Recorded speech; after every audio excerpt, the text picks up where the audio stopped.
Nous sommes le mardi 8 avril 2014. Bonjour, bonsoir à tous.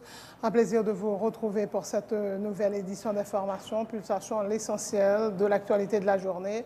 Après la mise en place du gouvernement de consensus et le vote par la Chambre des députés des amendements à la loi électorale proposés dans le cadre du dialogue interhaïtien, la chef civile de la MINUSTAH appelle les autres acteurs à œuvrer en vue de créer les conditions favorables à l'organisation des élections crédibles et inclusives cette année. Au Sénat de la République, les pairs conscrits ne sont toujours pas parvenus à plancher sur la loi électorale. Des sénateurs tels Francky Exius plaident pour le respect de la Constitution dans le cadre de la formation du Conseil électoral provisoire. Les corps sans vie de 4 personnes ont été retrouvés ce mardi dans une maison inachevée à Carrefour. Le gardien de la maison, une femme et ses 2 enfants, ont été assassinés vraisemblablement lundi soir. Selon la police, une personne blessée par balle a été arrêtée. Des organisations de défense des droits de l'homme ont organisé ce mardi un sit-in pour réclamer justice pour Daniel Dorsainville et sa femme, Goldy Larèche, assassinée il y a 2 mois, et dénoncer la lenteur de la justice. Le parquet de Port-au-Prince représente un obstacle à l'avancement du dossier, déplore le RNDDH et la POHDH. Dans l'international, le chef du Parti libéral du Québec, Philippe Couillard, est devenu lundi soir le nouveau premier ministre du Québec après la victoire confortable de son parti, infligeant une gifle à Pauline Marois et au gouvernement indépendantiste sortant. Philippe Couillard, un neurochirurgien de 57 ans, a réussi le pari de ramener au pouvoir les libéraux chassés du gouvernement de la province francophone en 2012. Après les violences à Donetsk et Kharkiv, l'Ukraine, menacée d'éclatement, a averti que les séparatistes pro-russes seraient traités comme, je cite, des terroristes et criminels. Kiev et Washington accusent Moscou d'alimenter les tensions dans l'Est ukrainien. Le Kremlin, pour sa part, met en garde contre tout risque de guerre civile en Ukraine. Chelsea s'est qualifié pour la demi-finale de la Ligue des Champions en battant le Paris Saint-Germain 2-0 en quart de finale retour ce mardi à Stamford Bridge à Londres. L'autre qualifié est le Real Madrid malgré sa défaite 2-0 face à Dortmund. Voilà, mesdames et messieurs, pour le menu du journal.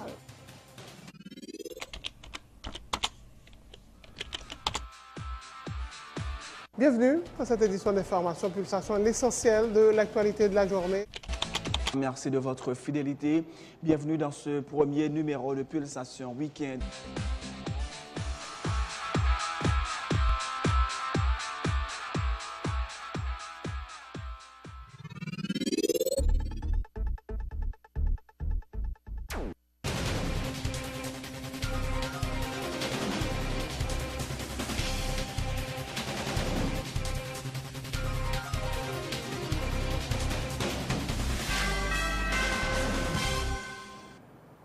Et c'est donc parti, mesdames et messieurs, pour le développement du journal. Après la mise en place du gouvernement dit d'ouverture et le vote par la Chambre des députés des amendements à la loi électorale proposés dans le cadre du dialogue interhaïtien, la chef civile de la MINUSTAH a appelé ce mardi les autres acteurs à œuvrer en vue de créer les conditions favorables à l'organisation des élections crédibles et inclusives cette année.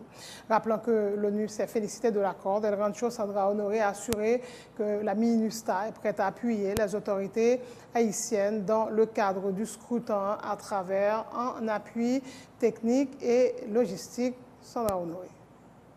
Comme vous le savez, l'accord prévoit des élections combinées pour le renouvellement des 2 tiers du Sénat, la Chambre des députés et les collectivités territoriales avant la fin de l'année 2014.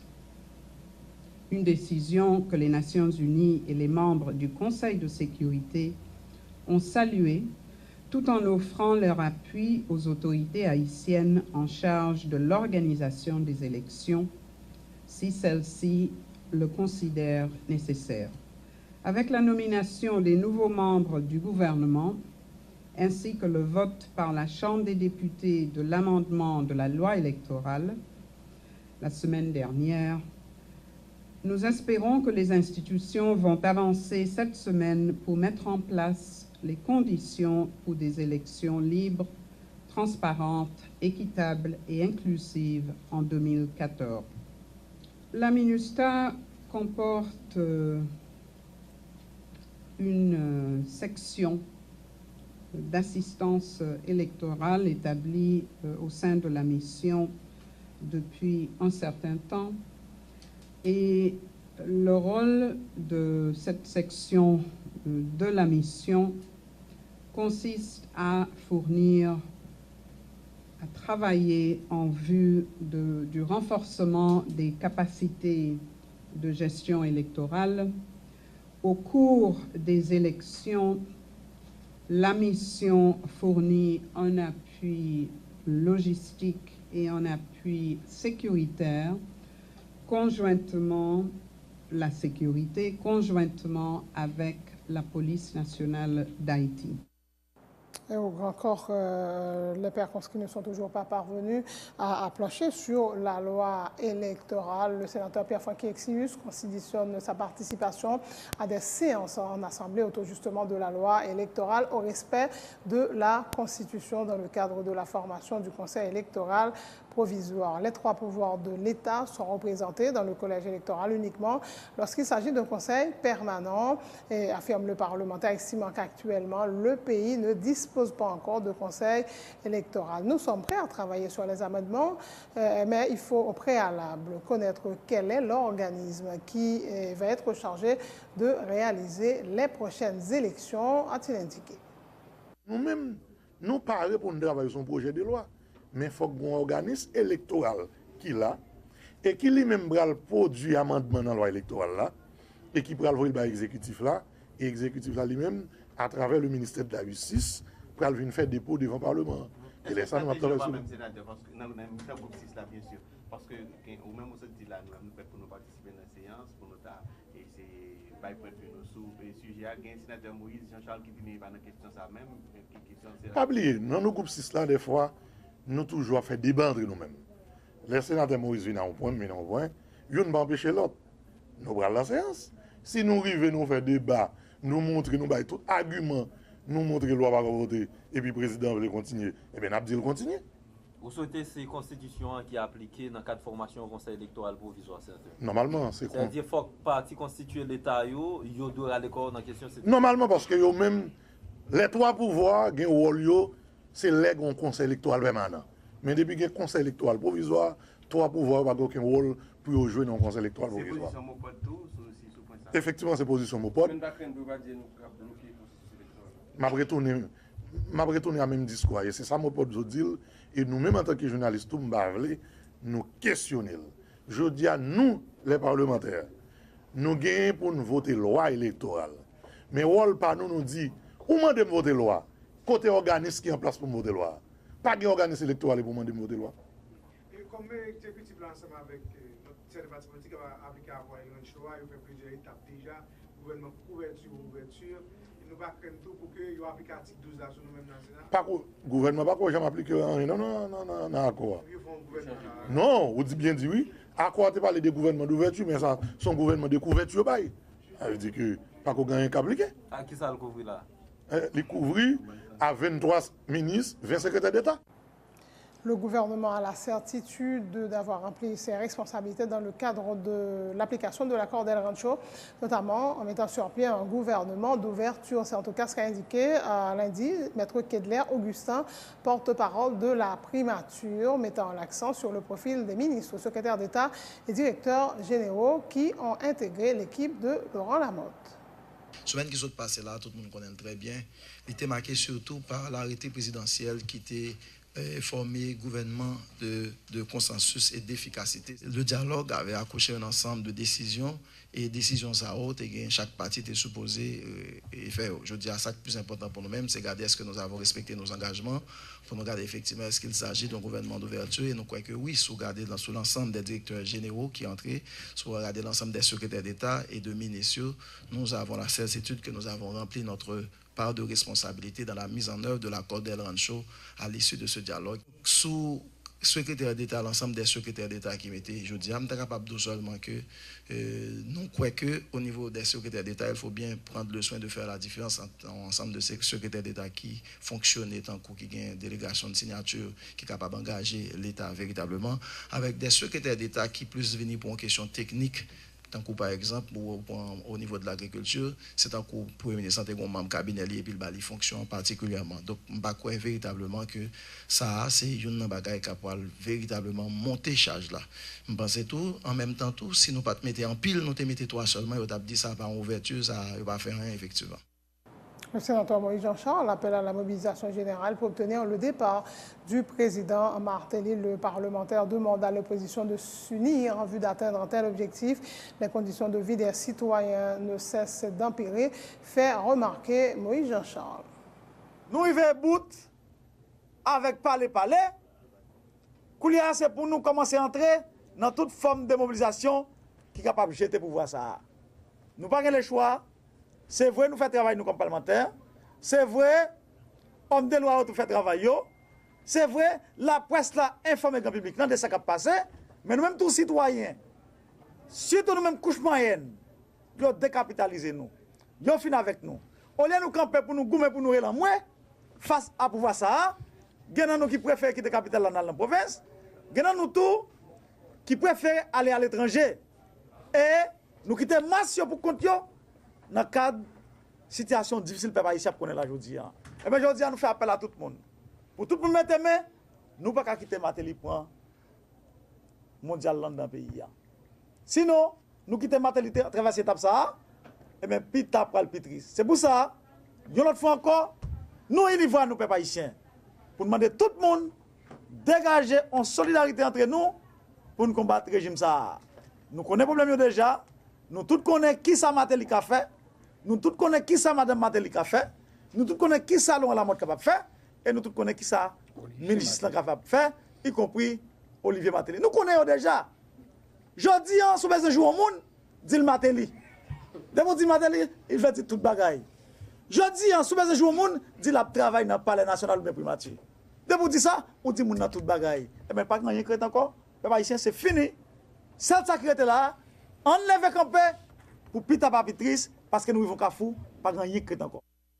Le juriste et militant de l'opposition Newton Saint-Just remet en cause la crédibilité de quelques membres du gouvernement. Lors d'une conférence de presse au Parlement ce mardi, Maître Saint-Just a demandé au nouveau ministre des Sports, l'ancien colonel Hilaire Rébu, de prendre publiquement position sur les déclarations de Général Prosper Avril, sur lesquelles le ministre de la Justice, Maître Jean-Renel Sanon, avait été renvoyé de l'armée pour avoir participé au coup d'État du 2 avril 1989. Il rappelle que l'ancien général Avril avait tenu ses propos après que l'ex-sénateur Jean-Gabriel Fortuné eut indiqué que le garde des Sceaux avait été révoqué de l'armée pour son implication dans le trafic de la drogue. Ancien sénateur Gabriel Fortuné a déclaré à haute et intelligible voix que Jean-Renel Sanon a quitté les rangs des forces armées d'Haïti à cause de l'implication dans le trafic de drogue. Prosper Avril Coury font note, il dit non, c'est pour coup d'État 2 avril que le colonel Rébu a fait que il a semblé révoquer M. dans l'armée. Jusqu'à présent, le colonel Rébu n'a pas jamais confirmé si Jean-Renel Sanon était dans le coup d'État ça avec. Parce qu'on est qui colonel ou major dans le coup d'État avant, ou pas capable de songer. Et nous devons comprendre pour que ça ait un silence complice ça. Parce qu'en tant que citoyen, nous devons connaître la moralité de qui dirige nous. Eh bien, nous, heureusement, pour le colonel Rébu, 2 avril 89, 2 avril 2014, ça fait 25 ans, eh bien, il veut le pouvoir encore. Il a le pouvoir 2 avril 89, il fait coup d'État avorté, mais 25 ans, jour pour jour, il veut le pouvoir encore, donc nous félicitons pour ça, mais nous avons publiquement, il a clarifié ça pour la nation. Est-ce que Jean-Renel Sanon est bon côté? L'autre a fait coup d'État ou bien est-ce que c'est pour trafic de drogue? Il a retiré Jean-Renel Sanon dans l'armée. Par contre, si Pamela White, par contre, si l'autre monde dans la communauté internationale a un avantage au tirer du trafic de la drogue, soit comme facilitateur, soit comme consommateur, mais la jeunesse de mon pays n'a pas besoin de bagages comme ça. pays, économique pays a pas besoin de drogue, il pas besoin de kidnapping, il besoin de justice qui est forte. Donc, nous demandons pour yo positionner yo très clairement par rapport à la drogue et au kidnapping. Nous demandons à l'ambassadeur canadien pour le positionner très clairement par rapport à l'évasion que le Palais national dit que c'est lui qui a fait. Parce que selon tout instrument de propagande que le pouvoir a gagné, libération madame sur la famille, c'est pas eux-mêmes, c'est Canada qui a fait. Donc nous demandons pour l'ambassadeur canadien positionner. Les corps sans vie de 4 personnes ont été retrouvés ce mardi dans une maison inachevée à Carrefour. Un homme, le gardien de la maison, une femme et ses 2 enfants ont été assassinés vraisemblablement lundi soir. Selon le commissariat de police de Carrefour, une personne blessée par balle a été interpellée par les forces de l'ordre. Des organisations de droits de l'homme ont organisé ce mardi un sit-in pour réclamer justice pour Daniel Dorsainville et sa femme, Goldy Larèche, assassinée il y a 2 mois, et dénoncer la lenteur de la justice. Le parquet de Port-au-Prince représente un obstacle à l'avancement du dossier, selon le RNDDH et la POHDH. Suivez ce reportage de Obenson Joseph. Justice pour Daniel, pas impunité. Justice pour Goldy, pas impunité.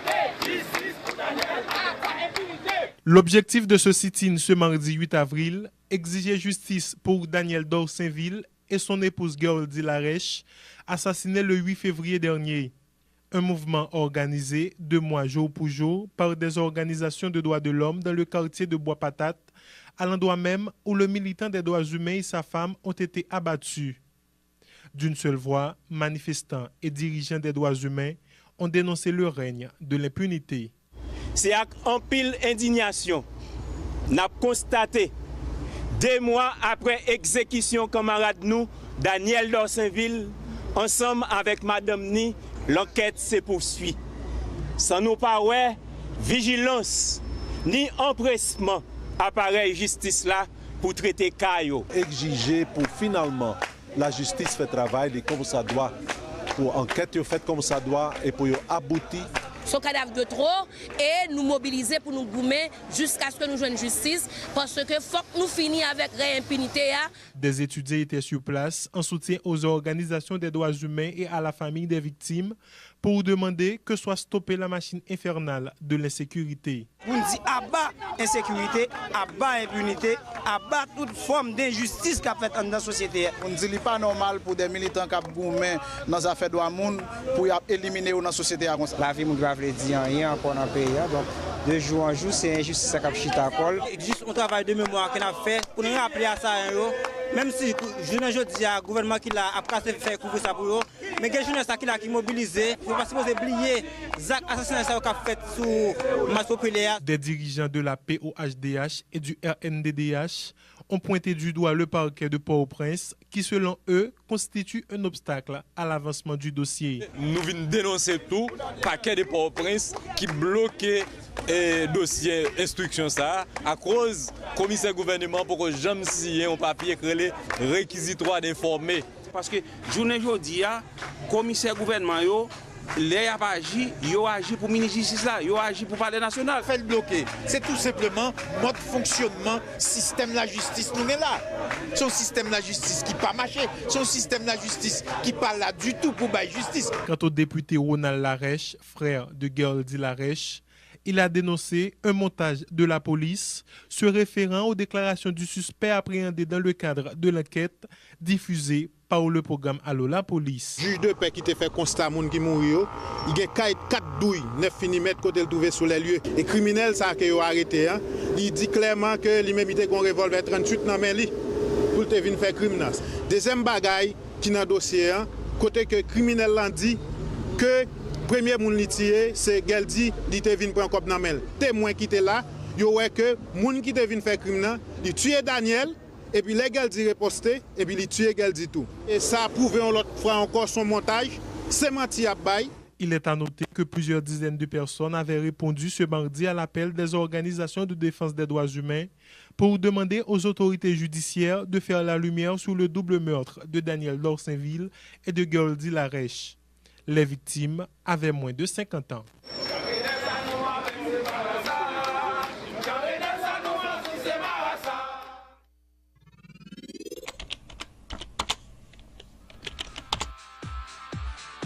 Bienvenue dans cette édition d'Information Pulsation, l'essentiel de l'actualité de la journée.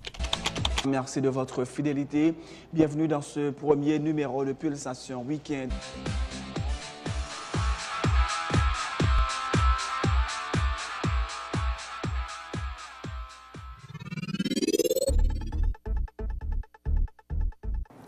Et voilà, c'est la fin de ce journal. Le rappel des titres après la mise en place du gouvernement dit d'ouverture et le vote par la Chambre des députés des amendements à la loi électorale proposée dans le cadre du dialogue interhaïtien. La chef civile de la MINUSTA appelle les autres acteurs en vue de créer les conditions favorables à l'organisation des élections crédibles et inclusives cette année. Au Sénat de la République, les pairs inscrits ne sont toujours pas parvenus à plancher sur la loi électorale. Des sénateurs tels Francky Exius plaident pour le respect de la Constitution dans le cadre de la formation du Conseil électoral provisoire. Les corps sans vie de 4 personnes ont été retrouvés ce mardi dans une maison inachevée à Carrefour. Le gardien de la maison, une femme et ses 2 enfants, ont été assassinés vraisemblablement lundi soir selon la police. Une personne blessée par balle a été arrêtée. Des organisations de droits de l'homme ont organisé un sit-in ce mardi pour réclamer justice pour Daniel Dorsainville et sa femme Gerdy Larèche, assassinés il y a 2 mois, et dénoncer la lenteur de la justice. Le parquet de Port-au-Prince représente un obstacle à l'avancement du dossier selon le RNDDH et la POHDH. Dans l'international, le chef du Parti libéral du Québec, Philippe Couillard, est devenu le nouveau premier ministre du Québec ce lundi soir, après la victoire confortable de son parti, infligeant une gifle à Pauline Marois et au gouvernement indépendantiste sortant. Philippe Couillard, un neurochirurgien de 57 ans, a réussi le pari de ramener au pouvoir les libéraux chassés du gouvernement de la province francophone en 2012. Après les violences à Donetsk et Kharkiv, l'Ukraine menacée d'éclatement a averti que les séparatistes pro-russes seraient traités comme, je cite, des terroristes et criminels. Kiev et Washington accusent Moscou d'alimenter les tensions dans l'Est ukrainien. Le Kremlin est pour sa part mis en garde contre tout risque de guerre civile en Ukraine. En sport, Chelsea s'est qualifié pour les demi-finales de la Ligue des Champions en battant le Paris Saint-Germain 2-0 en quart de finale. Retour ce mardi à Stamford Bridge à Londres. L'autre qualifié est le Real Madrid malgré sa défaite 2-0 face à Dortmund. Merci de votre attention. Un suite de programme sur Télé Pluriel.